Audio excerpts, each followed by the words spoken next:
तो कक्षा 11वीं वालों, जैसा कि हमारी त्रैमासिक परीक्षा लगातार से चल रही है और इसी क्रम में आपका 8 सितंबर को कक्षा 11वीं का गणित का पेपर होने वाला है और मैं लेकर के आया हूं आपकी त्रैमासिक परीक्षा की जो प्रश्न बैंक है उसका टोटल सॉल्यूशन। इसमें हम आपके सभी चैप्टर्स के वस्तुनिष्ठ प्रश्नों का सॉल्यूशन देखेंगे, तो प्लीज़ वीडियो को पूरा देखते रहना ताकि आपकी तैयारी हो सके। जैसा कि हमने पिछले आपके एग्जाम्स में जैसे केमिस्ट्री हो गया, बायो हो गया और हिंदी इंग्लिश और आपके अन्य सब्जेक्ट्स, तो हमने इनके प्रश्न बैंक देखे और टोटल आपका जो है इसी से पूछा गया, क्योंकि एमपी बोर्ड कह चुका है कि आपका जो पेपर है वो इसी में से बनाया जाएगा। और इस प्रश्न बैंक से आप यहाँ पे देख सकते हैं कि ब्लूप्रिंट भी साथ में इसमें आपका जारी किया गया है, जिसमें आपको यहाँ पे दिख रहा होगा कि आपके इन 5 चैप्टर से आपका 80 नंबर का पूरा पेपर बनने वाला है। और ये आपका ब्लूप्रिंट है कि फर्स्ट नंबर के अध्याय से आपका टोटल जो है 17 नंबर के आएगा, सेकंड से भी 17 का, थर्ड से भी 17 का, इस तरीके से आगे आप अध्याय देख सकते हैं।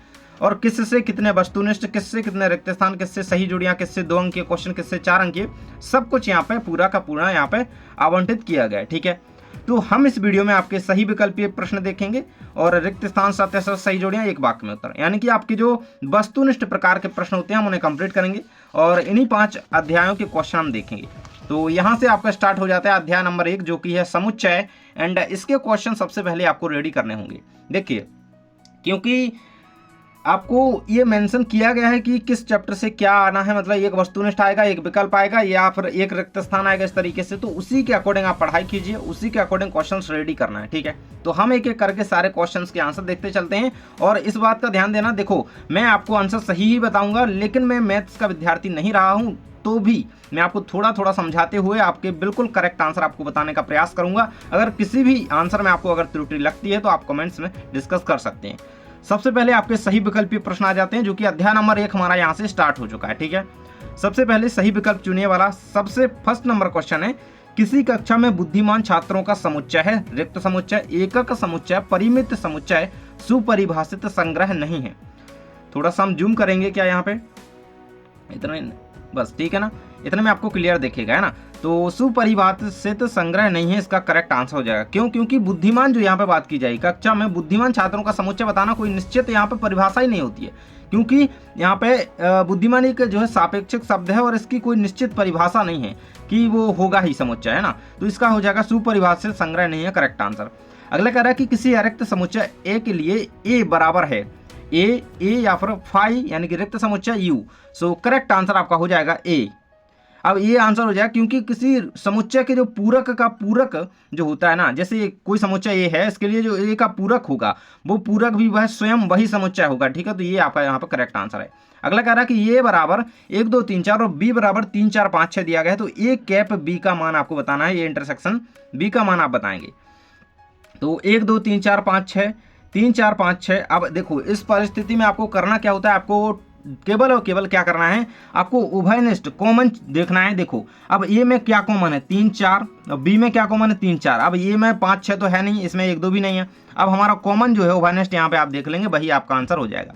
अगला कह रहा है कि समुच्चय रिक्त समुच्चय के उप समुच्चयों की संख्या होती है 1 2 3 या 10, 3 या 0। तो इसका करेक्ट आंसर आपका हो जाएगा 1। देखो उप समुच्चय, अब भाई यहाँ पे कोई भी समुच्चय है नहीं, उसके उप समुच्चय कितने होंगे, 1 होगा। अब एक आंसर क्यों होगा, क्योंकि देखिए कोई भी रिक्त समुच्चय जो कि हमारा फाई होता है इस तरीके से, अब इसका केवल एक उप समुच्चय हो सकता है जो स्वयं रिक्त समुच्चय है। ठीक है, अगर कोई रिक्त समुच्चय है तो उसका केवल और केवल एक समुच्चय हो सकता है जो कि 1 है। ठीक है, अगला है समुच्चय 1 के उप समुच्चय कितने होंगे। अब यहाँ पे कोई रिक्त समुच्चय का पूछा गया तो 1 था, अब 1 के उप समुच्चय हमारे 2 हो जाएंगे। क्योंकि देखो जब आप इस चीज को निकालोगे, जैसे आपका ये है, आप कैसे निकालते हो इसको, ये 2n वाले आप इस फॉर्मूले से निकालते हो इसको। आप यहाँ पे समुच्चय क्या दिया गया आपको, 2 ज्यों कहते हो, समुच्चय क्या है यहाँ पे, मतलब कोई नहीं है तो 0 हमारा, तो आंसर क्या आ जाएगा आपका 1, है ना, 1 आ जाएगा। अगला है आपका जिसमें समुच्चय 1 आपको दिया गया, ठीक है, तो आप इसमें क्या करोगे, जिसमें आप करोगे 2n आपका क्या है यहाँ पे, जैसे आपको एक समुच्चय दिया गया 2 की पावर 1 बराबर यहाँ पे कहा जाएगा 2। ठीक है, तो ये आपका आंसर यहाँ पे 2 हो जाएगा। अगला समुच्चय बी ए, तो ए कैप बी बराबर होगा, तो इसका आंसर आपका हो जाएगा ऑप्शन नंबर ए फाई, यानी कि रिक्त समुच्चय, बी है ए और सी है बी और डी है यू। तो देखिए समुच्चय बी सबसेट ए, तो ए कैप बी इंटरसेक्शन बराबर होगा, तो ए आपका 6 नंबर क्वेश्चन का आंसर हो जाएगा ऑप्शन नंबर बी, जो कि है ए, है ना। क्यों? क्योंकि यदि समुच्चय ए हमारा जो है वो बी समुच्चय का उपसमुच्चय है, तो ए और बी का जब प्रतिच्छेदन होगा तो इसका जो समुच्चय होगा हमारा वो बी होगा, क्योंकि बी के सभी अवयव जो है हमारे, वो बी के जो सभी अवयव हैं वो ए में मौजूद हैं। इसके लिए इसका आंसर हमारा क्या हो जाएगा, बी। ए नहीं है, ठीक है। अगला कह रहा है कि समुच्चय बी सबसेट ए, तो ए इंटरसेक्शन बी बराबर होगा तो फाई ए बी या यू। सो इसका करेक्ट आंसर आपका हो जाना है ऑप्शन नंबर ए, जो कि आपका है ऑप्शन, इसका हो जाएगा ऑप्शन नंबर बी, जो कि ए है। क्यों? क्योंकि देखो वही बात है, आपको केवल यहाँ पे जो है आपका कैप चेंज किया गया है, ठीक है। तो यहाँ पे अगला क्वेश्चन है, मान लीजिए कि ए बराबर 1 2 3, तब इसके उप समुच्चयों की संख्या होगी 3 8 9 या फिर 16। तो यहाँ पे देखो आपको समुच्चय कितने दिए गए हैं, ए के जो मान है वो कितने, 3 टोटल दिए गए हैं आपका, है ना। तो जब आप इसको निकालोगे तो 2n से निकालते हैं ना हम। सो हमारा क्या होगा, देखो 3 आपको दिए गए हैं 2 की पावर 3, और हमारा इसमें क्या हो जाएगा, तो ये हमारा आ जाएगा 8 यहाँ पे आंसर इसका। तो आपके उपसमुच्चयों की संख्या कितनी हो जाएगी, 8। अगला कह रहा है कि समीकरण x² + x - 2 = 0 का हल, आप इसका देखो गुणनखंड करोगे तो आपका आंसर निकल कर आ जाएगा 1 - 2, ठीक है। गुणनखंड करके इसको निकालना होगा। इसके बाद रिक्त स्थान आपके स्टार्ट हो जाते हैं। देखिए बहुत ज़्यादा मेहनत के बाद आप तक ये वीडियो पहुँच पाती है, तो प्लीज़ शेयर करें दोस्तों के साथ और ग्रुप्स में शेयर करें, ताकि ज़्यादा से ज़्यादा छात्रों तक वीडियो पहुँच सके। पहला क्वेश्चन रिक्त स्थान में है, यदि x बराबर 1 3 5 तथा y बराबर 1 2 3, तब x कैप इंटरसेक्शन y बराबर क्या होगा। तो इसका आंसर आपका हो जाएगा 1 3। हम यहाँ पे क्या देख रहे थे, हम केवल और केवल उभयनिष्ठ देखेंगे अपना, ना कि कुछ और, ठीक है। वही उभयनिष्ठ वाली बात आपकी यहाँ पे आ जाती, तो इसका आंसर आपको क्या लिख देना है, 1 3। क्योंकि क्या उभयनिष्ठ अवयव जो हमारे हैं इसमें 1 है, 1 3 इसमें है, 1 3 इसमें है, तो वही हमारा आंसर हो जाएगा। एक समुच्चय जिसमें एक भी अवयव नहीं होता है, खालिस्तान कहलाता है, तो वो हमारा एम्प्टी सेट यानी कि रिक्त समुच्चय कहलाता है। तो रिक्त समुच्चय आपको इसका आंसर लिख देना है इस तरीके से। अगला कह रहा है कि ए कैप ए बराबर होगा, तो जो किसी, देखो ये हमारा सार्वत्रिक समुच्चय होता है, जो कि अगर कोई देखो किसी समुच्चय ए है, उसका समुच्चय का पूरक है, तो इसका जो सेट होगा वो सार्वत्रिक समुच्चय होता है, ठीक है। तो इसका आंसर आपको क्या लिखना है, सार्वत्रिक समुच्चय, ठीक है। इसका आंसर आपको सार्वत्रिक समुच्चय लिख देना है। अगला कह रहा है कि रिक्त समुच्चय आपका और कैप इंटरसेक्शन ए बराबर क्या होगा, तो ये हमारा होगा ए, ठीक है। और ये बहुत ज़्यादा इंपॉर्टेंट है, मैं कह रहा हूँ कि इसको कर लेना, क्योंकि ये एग्जाम में आएगा, ठीक है। क्योंकि इनमें क्या होता है, इनमें बहुत ज़्यादा कन्फ्यूजन होता है, ठीक से। सो यहाँ पे देखो ये हर प्रकार से क्वेश्चन दिया गया आपको, यहाँ पे भी मिलेगा सही जोड़ियाँ में, है ना, और आपका एक शब्द वाक्य में भी इस प्रकार का क्वेश्चन है, तो बिल्कुल से इसको करके रखना, मैं तो कह रहा हूँ, है ना। ए कैप ए बराबर क्या होगा आपका, तो इसका आंसर आपका होगा रिक्त समुच्चय। क्योंकि जब देखो, क्योंकि किसी समुच्चय ए और उसके पूरक समुच्चय ए का जब प्रतिच्छेदन होता है, ए और ये इसका पूरक समुच्चय ए का जब प्रतिच्छेदन होगा, तो इसका जो हमारा उभयनिष्ठ अवयव इसमें है ही नहीं, तो हमारा क्या निकलेगा, ये हमारा ये रिक्त समुच्चय कहलाएगा, रिक्त समुच्चय। इसका आपको आंसर लिख देना है। अगला कह रहा है कि यू कैप ए बराबर, सो इसका आंसर आपका देखो, यू का जो पूरक रिक्त समुच्चय क्या है आपको, फाई। यू का अगर पूरक रिक्त समुच्चय की बात की जाए, फाई होता है, तो कि रिक्त समुच्चय का किसी भी समुच्चय ए के साथ संबंध है, उसका प्रतिच्छेदन होगा, तो वो हमारा क्या होगा, वो हमारा रिक्त समुच्चय होगा। यानी कि आप आंसर में फाई लिख सकते हैं इस तरीके से, या फिर आप रिक्त समुच्चय भी लिख सकते हैं, ठीक है। अगला कह रहा है कि ए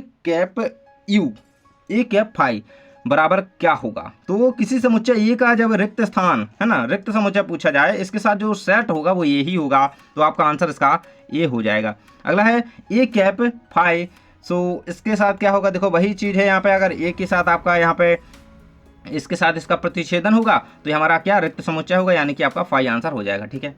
जो यहाँ पे बात है वो यहाँ पे बात है, और थोड़ा चेंज है, इसलिए आपका यहाँ पे क्या होगा, इसका ये होगा एंड इसका आपका फाई होगा। इसके बाद अगला है, वह समुच्चय जिसमें अवयवों की संख्या निश्चित होती है खालिस्तान समुच्चय कहलाता है। तो निश्चित जिसमें हो वो हमारा परिमित समुच्चय है, परिमित समुच्चय। इसका आंसर यहाँ पे इस तरीके से आपको लिख देना है। इसके बाद हम आपके सत्य असत्य की ओर बढ़ते हैं, जिसमें पहला क्वेश्चन है, यदि ए बराबर ए बी तथा बी बराबर ए बी सी, तो ए सबसेट बी का मान आपको बताना है। देखो ए सबसेट बी आपका क्या होगा, तो इसका आंसर आपका ए, मतलब कहा गया है कि ए बराबर ए बी है तथा बी बराबर ए बी सी है, तो ए सबसेट बी होगा, है ना। तो ये आपका सत्य रहेगा। क्यों रहेगा, क्योंकि देखिए जब ए बराबर बी, यहाँ पे अवयव में जो समुच्चय ए और बी उपस्थित हैं, है ना, तो वो एक दूसरे के सभी में अवयव हैं। देखो यहाँ पे देख सकते हो ए बी, और इसमें भी ए बी, ये दोनों में अवयव हैं, तो ए बी आपका यहाँ पे सबसेट हो जाएगा। अगला है कि रिक्त समुच्चय एक रिक्त समुच्चय है ना, फाई जो है आपका एक रिक्त समुच्चय है, तो ये हमारा असत्य हो जाएगा, क्योंकि अगर रिक्त समुच्चय होता है तो वो केवल इस तरीके से आपको प्रदर्शित किया जाता, ना कि उसमें कुछ लिखा होता है एक फाई, इस तरीके कोई चिन्ह नहीं होता। ठीक है, ये आपका रिक्त समुच्चय है, तो यहाँ पे गलत हो जाएगा, क्योंकि यहाँ पे कह रहा है कि है। ठीक है, अगर आपका परिमित समुच्चय में अवयवों की संख्या निश्चित होती है तो ये आपका सत्य रहेगा, क्योंकि जो परिमित समुच्चय होता है इसमें आपके अवयवों की संख्या निश्चित होती है। अगला है अपरिमित समुच्चय में अवयवों की संख्या अनिश्चित होती है, अनिश्चित होती है। तो देखो अब यहाँ पे परिमित में है तो वही अपरिमित में तो होगी नहीं, असत्य रहेगा। अगला कि फाई सबसे तेज सत्य है, जहां फाई एक रिक्त समुच्चय एवं एक कोई भी परिमित समुच्चय है, तो ये आपका सत्य हो जाएगा। क्योंकि देखो रिक्त समुच्चय की जब बात की जाती है तो रिक्त समुच्चय क्या है, प्रत्येक समुच्चय का उपसमुच्चय होता है। रिक्त समुच्चय को ध्यान रखना कि रिक्त समुच्चय जो होता है हर एक समुच्चय का उपसमुच्चय होता है, चाहे वह परिमित हो या अपरिमित। ठीक है, दोनों परिस्थिति में यहाँ पे आपका सही रहेगा। इसके बाद सही जोड़ियां आ जाती हैं, जिसमें पहला क्वेश्चन है आपका ए, तो इसकी जोड़ी आपकी मिल जाएगी बी नंबर से, जो कि इसका उपसमुच्चय हो जाएगा। अगला है A cap B, so second की जोड़ी आपकी सी नंबर से मिल जाएगी, जो कि सेकंड का यहाँ पे आंसर लेकर। ठीक है, मैं इनकी जोड़ियाँ सभी की सही सही मिला देता हूँ। ये रहेगी आपकी थर्ड नंबर की, और फोर्थ नंबर की आपकी ई से मिल जाएगी, और ये रहेगी फिफ्थ की आपकी फर्स्ट से। ठीक है, इस तरीके से आपका कंप्लीट यहाँ पे हो गया। इसके बाद एक शब्द वाक्य में उत्तर देख लेते हैं। तो फर्स्ट क्वेश्चन है, यदि समुच्चय ए में एन अवयव हों तो उप समुच्चय ए के उप समुच्चय होंगे। सो इसका आंसर हम कैसे निकालते हैं, आप सभी ने देखो, अभी हमने देखा भाई 2n वाला। ठीक है, सो इससे हम देखिए यदि समुच्चय ए में एन अवयव हों तो उसकी समुच्चय उप समुच्चय क्या होंगे। देखो ए में एन अवयव होंगे, इससे हम निकालते हैं, तो यही तो आपका आंसर हो जाना है। ठीक है, क्योंकि उप समुच्चयों की बात की गई है और यही आपका आंसर इसका करेक्ट हो जाएगा। अगला है ये बराबर आपको 2 4 6 8 दिया है और बी बराबर 6 8 10। देखो वही आपको उभयनिष्ठ वाली बात कर दी गई है, तो बिल्कुल आप यहाँ पे देख सकते हो क्या है, दो ये वाला है हमारा 2 4 6 8 और 6 8 10 12 है। सो आपको यहाँ पे देखना क्या होगा कि जो दोनों में क्या है, जो दोनों में आपको क्या दिख रहा है, उभयनिष्ठ दिख रहा है। 6 8 यहाँ पे और 6 8 यहाँ पे, तो बिल्कुल आपका आंसर 6 8 हो जाएगा। आपको उभयनिष्ठ देखते हुए इसका आंसर लिखना होगा, क्योंकि ये आपका एक कैप बी ज्ञात करने को पूछा गया है। अगला है यू बराबर आपको 1 2 3 4 5 6 7 8 9 दिया गया है और ए बराबर 1 3 7 9 दिया गया, तो ए का पूरा का समुच्चय ए लिखिए, है ना। आपको ए का पूरक ये होता है, आपको ये तो पता ही है। ठीक है, अब आपको दो दो यहाँ पे ये यू और ए का दिया गया है, तो 2 4 5 6 8। ठीक है, 2 4 5 6 और 8 जो कि केवल इसमें है, जबकि अगर इसमें है वो, है ना, उभयनिष्ठ जो हो गए उनको छोड़ दो बिल्कुल। अब जो केवल अकेले बच रहे हैं वो आप यहाँ पे देख लो, तो आपका हो जाएगा 2 4 5 6 और 8, यही आपका इसका करेक्ट आंसर हो जाएगा। अगला कह रहा है कि x square plus x minus 2, इसका आपको क्या रोस्टर समुच्चय रोस्टर रूप में आपको लिखना है। इसका आप गुणनखंड करेंगे तब आपका इसका आंसर -2 एक करेक्ट आंसर इसका आ जाएगा। ठीक है, अगला कह रहा है कि ए बराबर BHOPAL, मतलब भोपाल, और बी बराबर ग्वालियर आपको दिया गया है, तो ए कैप बी ज्ञात करना है। वही बात है भाई, आपको जो इसमें उपसमुच्चय दिए गए हैं, देखिए जो आपको इनमें सभी अवयव दिए गए हैं, इनका समुच्चय जो है ए और बी दोनों क्या है, उभयनिष्ठ हैं। जो भी इनमें उभयनिष्ठ होंगे वही ए कैप बी का मान आपका हो जाएगा। देखो जैसे इसमें क्या है, अब बी है इसमें तो बी है नहीं कहीं पे, है ना। अब कहाँ पे ए है, जैसे तो इसमें भी ए मिल गया, एल है इसमें भी एल मिल गया, ओ है इसमें भी ए, तो ALO ये आपका आंसर यहाँ पे हो जाएगा। ALO ये हमारा क्या हो जाएगा, ए कैप बी का मान हो जाएगा। ए माइनस बी का मान ज्ञात करना है भोपाल ग्वालियर में, तो आपको देखो इसमें क्या है, यहाँ पे चिन्ह का जरूर से ध्यान देना। नेगेटिव ए नेगेटिव बी का मान याद करेंगे तो हमारा देखो, अब यहाँ पे हमने क्या किया था, हमने उभयनिष्ठ देखे थे। अब यहाँ पे क्या करना है आपको, जो भाई दोनों में सेम नहीं है वो आपको देखना है। तो देखो दोनों में ये सेम है तो ए को छोड़ दिया, बी जैसे इकलौता यहाँ पे है और H इकलौता यहाँ पे है, और G हमारा कह लो, है ना, P कह लो, तो जो हमारा यहाँ पे हो जाएगा तो BHP इसका आंसर आपको लिख देना है। ठीक है, ये आपका आंसर यहाँ पे हो जाएगा, क्योंकि इसमें होगा क्या, समुच्चय ए जो है हमारा वो समुच्चय बी का अंतर ए माइनस बी उन सभी अवयवों का समुच्चय होता है जो कि ए में है लेकिन बी में नहीं है, तो ये हमारे उनका अंतर होता है और ये हमारा हो जाएगा। अगला कहता है कि यदि ए और बी दो असंयुक्त समुच्चय हैं तो ये कैप बी में कितने अवयव होंगे, तो इसका आंसर आपका हो जाएगा 0, क्योंकि देखो यदि ए और बी में बी दो असंयुक्त समुच्चय हैं तो ये कैप बी में आपका कोई भी समुच्चय नहीं होगा, क्योंकि यहाँ पे होता क्या है, यदि ए और बी में आपके असंयुक्त समुच्चय होते हैं तो उनके प्रतिच्छेदन, जब उनका प्रतिच्छेदन होगा ये कैप बी में, तो कोई भी उभयनिष्ठ अवयव यहाँ पे होगा ही नहीं। यहाँ पे क्या है, कोई अवयनिष्ठ अवयव नहीं है, इसके लिए इसका जो समुच्चय हो जाएगा, अवयवों की संख्या हो जाएगी वो 0 हो जाएगी। अगला आपका यदि u बराबर ये भी ABCD इस तरीके से दिया गया है और ए बराबर आपको दिया गया है, ठीक है, तो ए लिखना है आपको, ठीक है। तो ADFH आपका इसका आंसर हो जाएगा क्या, ADFH। अभी हम ऊपर ऐसे क्वेश्चन कर चुके हैं, ये वही क्वेश्चन है, बिल्कुल उसी तरीके से आपको यहाँ पर बताना होगा, ठीक है। अगला आपका क्वेश्चन आ जाता है 2 अंक के रूप में। इन क्वेश्चंस को आप रेडी कर लेना, ये रहेंगे आपके क्वेश्चन आगे के। इसके बाद आपके यहाँ पे ये रहेंगे इसके और अंक, ये 2 अंक की और ये 3 अंक की, और ये रहेंगे आपके 4 अंक की। इनको आपको जरूर से रेडी कर लेना है, इनमें इंपॉर्टेंट सॉल्व आपको कर लेना है। इसके बाद आपका सेकंड नंबर अध्याय आ जाता है जो कि है संबंध एवं फलन, ठीक है। तो यहाँ पे हम देख रहे हैं सबसे पहले आपके सही विकल्प चुनिए, ठीक है। देख पा रहे होंगे तो पहला क्वेश्चन आपका है इसमें, फलन f(x) बराबर x कहलाता है तत्समक फलन अचर फलन मापांक। सो करेक्ट आंसर आपका हो जाएगा तत्समक फलन। आपका कह रहा है कि फलन आपका दिया गया है बराबर c, जहां c एक अचर कहलाता है तो वो हमारा अचर फलन। अगला कह रहा है कि फलन कहलाता है, तो आपका इसका करेक्ट आंसर आपका हो जाएगा ऑप्शन नंबर c, जो कि है मापांक फलन। अगला कह रहा है आपका यदि a plus b, a plus 1 और b माइनस 2 बराबर 3 1 है तो a व b के मान क्रमशः होंगे। तो इसका मान आपका हो जाएगा ए नंबर का ऑप्शन 2 और 3 आपका यहाँ पे मान हो जाएगा 2 या 3, और 3 या 2 भी लिख सकते हो तो गलत नहीं माना जाएगा। अगला है यदि ए बराबर 1 2 और बी बराबर 3 4 तब ए से बी पर संबंधों की संख्या होगी। तो इसका आंसर आपका हो जाएगा 16 है, क्योंकि आंसर देखो यहाँ पे आपका आंसर इसका आप निकाल लीजिएगा, ये करेक्ट आंसर 16 रहेगा। अगला है 2 परिभाषित समुच्चय ये तथा बी इस प्रकार हैं कि n a बराबर 2n b बराबर 3 तब a से b में संबंधों की संख्या क्या होगी। तो 64 इसका करेक्ट आंसर आ जाएगा, क्योंकि देखो जब आप इसका समुच्चय निकाल रहे थे तो इसके लिए आपको क्या एक जो है आपका फॉर्मूला पता होना चाहिए। जब आप देखो संबंधों की कुल संख्या ज्ञात करते हैं तो आपको ये फॉर्मूला जो है पता होना चाहिए, ठीक है, NB, ठीक है। ये आपको जब पता होगा तब आप इसको निकाल पाओगे। तो इसमें आपको करना क्या है, देखो आपको ए का मान क्या दिया गया है, अपना 2 ज्यों का त्यों रखेंगे। अब n का मान हमारा पहले का क्या हो जाएगा, 2 हो जाता है, और इनटू में हमारा सेकंड का जो b का मान हो जाएगा वो क्या 3 हो जाता है, और बराबर में अब ये घातों का गुणा हो जाएगा 2 की पावर 6। अब इसका आप जब करोगे तो कितना 64 आपका आंसर आ जाएगा, जो कि आंसर यहाँ पे 64 है। अगला क्वेश्चन आपका कह रहा है कि यदि a तथा b 2 समुच्चय हैं तब a इंटू बी बराबर b इंटू ए, यदि और केवल यदि, तो a b और b इंटरसेक्शन a है ना, b सबसेट इक्वल a, और a इक्वल b और b intersection b subset b। तो इसका करेक्ट आंसर आपका हो जाएगा a इक्वल b, इसका करेक्ट आंसर आपका हो जाएगा, क्योंकि जब समुच्चय की जब कार्तीय तलों के बीच कार्तीय जो गुणनफल होते हैं उनके बराबर होने पर यदि a इंटू बी बराबर b इंटू ए है तो सभी संभव, यह तभी संभव है, मतलब ये परिस्थिति जो आपकी यहाँ पे बन रही है ये तभी संभव है जब आपका ए इक्वल बी होगा, ठीक है। इसके बाद रिक्त स्थान आपके आ जाते हैं, जिसमें पहला क्वेश्चन है ए इंटू रिक्त समुच्चय, जो कि आपका 5 दिया गया है। तो इसके साथ जब कार्तीय इसका गुणन होगा तो यहाँ पे 5 ही आपका आंसर आ जाएगा, जैसा कि हमने यहाँ पे उसके क्वेश्चन देखे थे।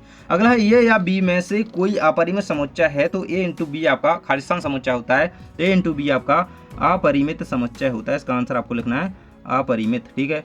अगला क्वेश्चन है कि किसी अरिक्त समुच्चय ए से अरिक्त समुच्चय बी में संबंध कार्तीय गुणन ए इंटू बी का खालिस्तान होता है, तो ये ए इंटू बी का क्या होता है, उप समुच्चय होता है, ठीक है, उप समुच्चय इसका आंसर लिख देना है, उप समुच्चय, ठीक है, ये आपका आंसर रहेगा। अगला कह रहा है कि किसी अरिक्त समुच्चय ए से अरिक्त समुच्चय बी में संबंध आर के सभी क्रमित युग्मों के प्रथम घटकों के समुच्चय को संबंध आर का खालिस्तान कहा जाता है, तो इसका इसे प्रांत कहा जाता है। 4 का आंसर आपको लिख लेना है प्रांत। अगला है आपका सही जोड़ियों के रूप में क्वेश्चन, जिसमें आपकी पहले नंबर की दी गई है। देखो मैं आपको जोड़ियां मिला के दे देता हूं, पहले की बी से मिल जाएगी जो कि हमारा तत्समक फलन है। सो फर्स्ट की यहाँ पे जोड़ी मिल जाएगी आपकी, सेकंड की मिल जाएगी आपकी सी नंबर से मापांक फलन, ये आपका हो जाएगा ये है ना, और ये आपका जो दिया गया है आपका ये आपका हो जाएगा यहाँ पे डी नंबर से, जो कि चिन्ह फलन आपका हो जाएगा 3rd नंबर का, ठीक है। इसके बाद आपकी दी गई है जो कि फर्स्ट से नहीं 5 से महत्तम पूर्णांक फलन आपका दिया गया। इसके बाद आपका ये दिया गया आपका, तो ये हम देख ही चुके हैं, मतलब कह रहा हूँ कि बिल्कुल ये आने वाला है, ये आपका 5वां और ये आपकी चौथे की हो जाएगी, ठीक है, ये रहेगी चौथे की, ठीक है। इस तरीके से सही जोड़ियाँ कंप्लीट होती हैं। इसके बाद हम चलते हैं आपके एक शब्द वाक्य में उत्तर की ओर, सेकंड चैप्टर के, ठीक है। इसमें आपका पहला क्वेश्चन दिया गया है यदि a बराबर 1 2 और b बराबर 3 4 तो समुच्चय a इंटू बी है ना, समुच्चय a इंटू बी आपका क्या होगा ये आपको ज्ञात करना है, ठीक है। तो इसका मान जब आप निकालेंगे तो किस तरीके से यहाँ पे गुणे होंगे, ऐसे आपके यहाँ पे गुणा होगा, ठीक है। इस तरीके से आप यहाँ पे देख पा रहे होंगे, एक फिर इसका 1 4 से होगा, फिर इसका 2 3 और ये आपका यहाँ पे गुणा होगा, इसलिए आपका समुच्चय a इंटू बी आपका इसका क्या निकल करके आंसर आएगा आपको लिखना होगा। पहले देखो क्या हो रहा है, पहले 1 3, ठीक है, फिर आपका 1 4, 1 4 के पास, ठीक है। अब इसके बाद आपका 2 3 और 2 4, ये आपका यहाँ पर कंप्लीट यहाँ पे इसका ज्ञात मान हो जाएगा। इसके बाद आपका एक फलन आपको दिया गया है 2x - 5 द्वारा परिभाषित है, तो f -3 का मान लिखिए, आपको -3 का मान यहाँ पे लिखना है, तो -11 इसका करेक्ट आंसर आपका यहाँ पे हो जाएगा। अगला है आपका यदि a बराबर 1 2 और b बराबर 3 4 तो a से b में संबंधों की संख्या कितनी होगी, तो a से b में जो संबंधों की संख्या होगी वो आपकी 16 होगी, इसका आंसर हो जाएगा 16। अगर आपका दिया गया यदि x बराबर 1 2 और y बराबर 4 5 6 तो x × y का मान होगा, तो फिर से हमें यही करना है यहाँ पे जो हमने किया है, ठीक है। तो x × y का मान आप इस तरीके से लिखिएगा, x × y का मान आपको लिखना होगा। यहाँ पे देखो हमने जो यहाँ पे किया था ऊपर, ठीक है, तो पहले क्या होगा, एक का पहले 4 से, फिर एक का 5 से होगा और फिर एक का 6 से होगा, ठीक है, इस तरीके से। तो 1 4, ठीक है, 1 5 है ना, और 1 6, ठीक है। अब 1 का हो गया ना सभी से। अब फिर कौन है हमारा 2, तो फिर 2 का 4 से होगा और 2 का 5 से होगा और फिर 2 का 6 से। इस तरीके से आपको इसका आंसर पूरा कंप्लीट कर लेना होगा। अगला आपका 7 आ जाता है, जिसमें पहला दिया गया a × 5 बराबर a, तो ये आपका बिल्कुल गलत है, क्योंकि हम अभी ऊपर देख करके आए हैं। अगर a आपका प्रतिच्छेद करता है किससे, a का अगर कार्तीय गुणनफल होता है तो वो हमेशा रिक्त होगा, जो कि a के बराबर नहीं होगा। क्या होगा, अगर रिक्त यहाँ पे होता है a × 5 बराबर a होता है, a नहीं होता है 5 होता है, यानी कि रिक्त समुच्चय, ये आपका गलत हो जाएगा। अगला है आपका जो बिल्कुल सही है, क्योंकि देखो आप यही बताने का प्रयास है यहाँ पे। अगला है आपका दो क्रमित युग्म समान होते हैं और यदि केवल उनके संगत प्रथम घटक समान हो और द्वितीय घटक भी समान हो, तो ये भी आपका सत्य हो जाएगा, जो कि आपको सत्य लगा देना है। अगला कह रहा है 4th नंबर का कि a × a बराबर abc, और abc आपका दिया गया है यहाँ पे इन एलिमेंट ऑफ, सो ये आपका सत्य हो जाएगा। अगला आपका दिया गया है, इसको आप पूरा रीड कीजिए और इसको आप सही लगाएंगे, क्योंकि 5 नंबर का आपका सही है, इसके बाद 6वें नंबर का भी आपका सही है, ठीक है। इनको आप अच्छी तरह से रीड करके रेडी कर लेना, ये आपके सही रहेंगे, मतलब पहला आपका गलत है बाकी सही है। इसके बाद 2 अंक के क्वेश्चन के ये रहेंगे और ये रहेंगे इसके 3 अंक के, और ये रहेंगे बाकी के 3 अंक के क्वेश्चन से, और ये रहेंगे 4 अंक के, ठीक है। इन्हीं में से आपके क्वेश्चन आएंगे। इसके बाद हम देख लेते हैं आपका अगला अध्याय, जो कि है त्रिकोणमितीय फलन, ठीक है। सो सबसे पहले आपके सही विकल्पीय क्वेश्चन इसके दिए गए हैं, जिसमें आपकी 1st नंबर क्वेश्चन पूछी गई है 225 अंश की रेडियन माप होती है। तो 225 अंश की रेडियन माप आप निकालेंगे कैसे, तो इसका आपको देखो माप निकालने के लिए आपको π/180, अगर आप रेडियन माप निकालने के लिए जो आपको फॉर्मूला पता होना चाहिए वो होता है आपका, और डिग्री माप निकालने के लिए आपको 180/π, ये फॉर्मूला पता होना चाहिए, तभी आप इनके आंसर निकाल पाएंगे, ठीक है। सो इसका आंसर आपका आ जाएगा यहाँ पे 5π/4। इसके बाद नेक्स्ट आपका यहाँ पे आपको क्या माप दी गई है, रेडियन माप दी गई, इसको आपको डिग्री माप निकालना है, ठीक है। डिग्री से आपने रेडियन माप यहाँ पे निकाली है, अब इससे आपको डिग्री माप, रेडियन माप से डिग्री माप निकालनी है, ठीक है। तो इसका आंसर आपका 200 डिग्री हो जाएगा। अगला आपका 210 डिग्री। फलन y बराबर cos x प्लस परिसर होती है, क्या परिसर होती है, क्या होती है, -1 यही आपका आंसर जो है, कोई भी एक, क्योंकि ऑप्शन सेम दिए गए हैं। अगला आपका ये क्यों हो जाएगा, क्योंकि देखो जब cos फलन a का मान हमेशा -1 और 1 के बीच होता ही है, इसलिए आपका आंसर बी हो जाएगा, या ये हो जाएगा, कोई भी लगा दे तो बिल्कुल सही है, ठीक है।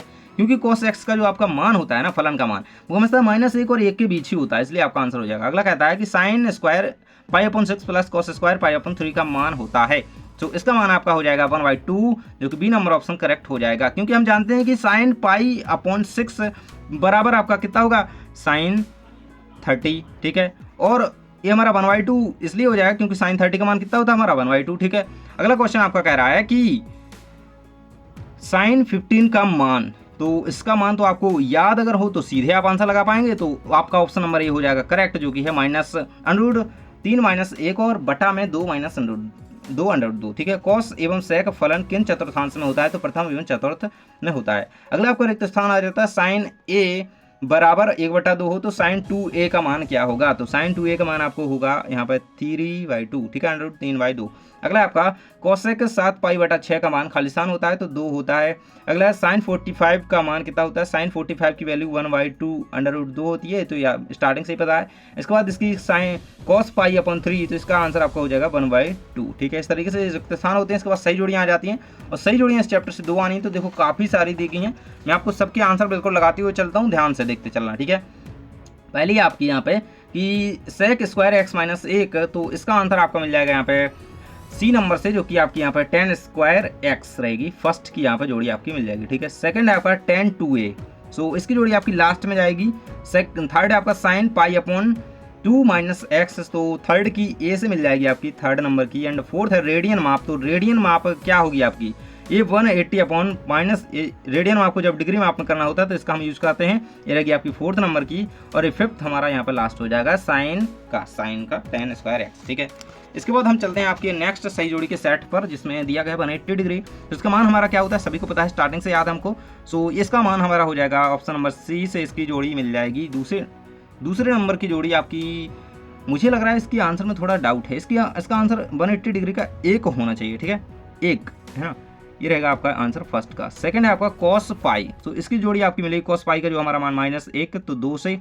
अगला tan माइनस थीटा, तो इसकी जोड़ी आपकी मिल जाएगी थर्ड नंबर की, बी नंबर से tan थीटा, ठीक है, -tan थीटा हो जाएगा आपका थर्ड का। फोर्थ है sec 90 माइनस थीटा, तो इसकी जोड़ी आपकी मिलेगी F number cosec theta, sec 90 minus theta cosec theta आपका हो जाएगा। अगला है आपका cot 30 का मान आपका यहाँ पे √3 यहाँ पे 5वें का आंसर हो जाएगा। इसके बाद आपके पास अगला स्तंभ आ जाता है सेट नंबर 3 जो कि है 2 sin a into cos A, ठीक है। तो इसका आंसर आपका मिल जाएगा ऑप्शन नंबर सी से जो कि है sin 2a, ठीक है, फर्स्ट नंबर की रहेगी। सेकंड है आपका 1 माइनस 2 sin स्क्वायर a, तो सेकंड की जोड़ी आपकी मिलेगी cos 2a से जो कि सेकंड का आंसर हो जाएगा। अगला आपका कह रहा है कि 2 tan a upon 1 minus tan square a, तो थर्ड नंबर की जोड़ी आपकी मिलेगी ई नंबर से जो कि यहाँ पे दिया गया लास्ट में आपका tan 2a, ठीक है, थर्ड की रहेगी। एंड ये रहेगी आपका 3 sin theta minus 4 sin cube theta, so fourth number जो sin 3 थीटा आपका हो जाएगा फोर्थ नंबर। एंड फिफ्थ आपकी यहाँ पे हो जाएगी cos 3 थीटा से। इसके बाद आपकी लास्ट स्तंभ में सही जोड़ियाँ आती हैं जिसमें पहला आपका दिया गया है कि sin 15, जो sin 15 का मान होता है वो हमारा यहाँ पे दिया गया लास्ट में, ठीक है, तो ये रहेगा आपका फर्स्ट, ठीक है। सेकंड आपका दिया गया है तो इसकी जोड़ी यहाँ पे मिल जाएगी। थर्ड आपका रहेगा ए नंबर की ओर, और ये रहेगा आपका फोर्थ नंबर, और ये रहेगा आपका फिफ्थ नंबर, ठीक है। इस तरीके से आपकी सही जोड़ियाँ ये वाक्य की हो जाती हैं। इसके बाद एक शब्द या वाक्य में उत्तर आ जाते हैं जिसमें पहला क्वेश्चन कि रेडियन माप और डिग्री माप में संबंध लिखिए, ठीक है।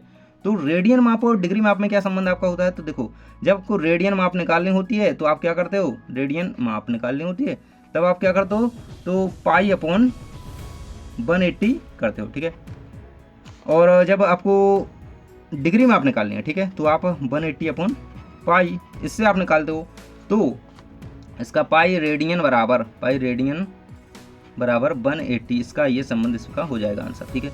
अगला आपका क्वेश्चन है कि 1 डिग्री में कितने मिनट होते हैं, तो 60 मिनट होते हैं 1 डिग्री में, आंसर आपको लिख लेना। अगला है कोण को परिभाषित कीजिए, तो वो कोई दो किरणें जिनका आरंभिक बिंदु जो है समान होता है और उनके बीच का जो माप होता है वो कोण कहलाता है। देखिए तो इसका आंसर आपको इस तरीके से लिखना, कोई दो बिंदु जिनका आरंभिक, है ना, कोई दो बिंदु नहीं, कोई दो किरणें, ठीक है, कोई दो किरणें जिनका आरंभिक बिंदु क्या होता है, आरंभिक बिंदु समान होता है, उनके बीच की जो माप होगी, है ना, उनके बीच की माप कोण कहलाती है, ठीक है, कोण कहलाती है, ठीक है, कहलाता है, इस तरीके से लिख देना। अगला है आपका cos 225 का मान लिखिए, तो ये हमारा जगह -1/√2, इसका करेक्ट आंसर आपको लिख देना, ठीक है, ये रहेगा आपका इसका आंसर, ठीक है। इसके बाद हम बढ़ते हैं आपके अगले क्वेश्चन की ओर, जो कि आपका अगला क्वेश्चन आपका सत्य असत्य के रूप में ही दिया गया है। देखिएगा जरा सा, ये रहेगा आपका आंसर, यहाँ पर सत्य असत्य में लिखिए में, है ना। पहला क्वेश्चन है, एक कोण वह माप होती है जो एक किरण की उसके, देखो बिल्कुल सही है क्योंकि हमने अभी ये कोण की परिभाषा लिखी तो बिल्कुल सही है, ठीक है। अगला कह रहा है कि एक पूर्ण परिक्रमण का, देखो पूर्ण कह रहा है यहाँ पे, तो क्या होगा हमारा 180वां भाग हो गया है, नहीं होगा यार, क्योंकि डिग्री हमारा 180वां भाग नहीं होगा, पूर्ण परिक्रमण का 360 होता तब सही होता, इसलिए गलत हो जाएगा। इकाई वृत्त के केंद्र पर एक इकाई लंबाई के चाप द्वारा बने कोण को एक रेडियन कोण कहते हैं, तो ये हमारा थर्ड नंबर का बिल्कुल सही है। अगला कहते हैं कि रेडियन माप बराबर 180 अपॉन पाई डिग्री माप, सो ये आपका यहाँ पे असत्य हो जाएगा क्योंकि ये सही संबंध है, ये हमारा डिग्री माप नहीं, रेडियन माप, ये हमारा डिग्री माप बराबर 180 अपॉन पाई होता है, ठीक है। अगला आपका, यदि एक वृत्त, इसमें थोड़ा डाउट है मुझे फोर्थ नंबर में, इसलिए आप लोग इसका आंसर जरूर से क्लियर करेंगे। अगला है, यदि एक वृत्त जिसकी त्रिज्या r है, तो ये बिल्कुल सही है क्योंकि r वृत्त की त्रिज्या है, चाप की लंबाई है, तो थीटा रेडियन बराबर थीटा बराबर l अपॉन r ही होगा। इसके बाद हमारे 2 अंक के क्वेश्चन चैप्टर के रहेंगे, ये रहेंगे आपके 3 अंक के, और इसके बाद आपके ये रहेंगे आपके इसके, ठीक है, बाकी मतलब यही क्वेश्चन है, सेम पेज है, यहाँ पर कुछ बात नहीं, ठीक है। अब इसके बाद यहाँ पे आपके इतने क्वेश्चन कंप्लीट हो जाते हैं। अब इसके बाद हम आगे के जो चैप्टर हैं आपका, जैसे आपका अगला चैप्टर कौन सा है, सम्मिश्र संख्या और द्विघात समीकरण, और आपका लास्ट चैप्टर एक और बचा है तो इनके क्वेश्चंस जो हैं नेक्स्ट वीडियो में कंप्लीट करेंगे। तो इस वीडियो को आप कंप्लीटली पूरा अच्छी तरीके से देख चुके हैं। तो नेक्स्ट वीडियो के लिए आप सब्सक्राइब कर लें एंड थैंक्स फॉर वाचिंग। मिलते हैं नेक्स्ट वीडियो में। आई होप कि मैंने कोशिश की आप लोगों को अच्छी तरीके से बताने की एंड अगर किसी आंसर में गलती हो गई हो तो प्लीज़ आप लोग उसको करेक्ट कर लीजिएगा एंड मैंने सही आंसर आपको बताने का प्रयास किया है। सो मिलते हैं नेक्स्ट वीडियो में। कंप्लीट कीजिए and all the better best.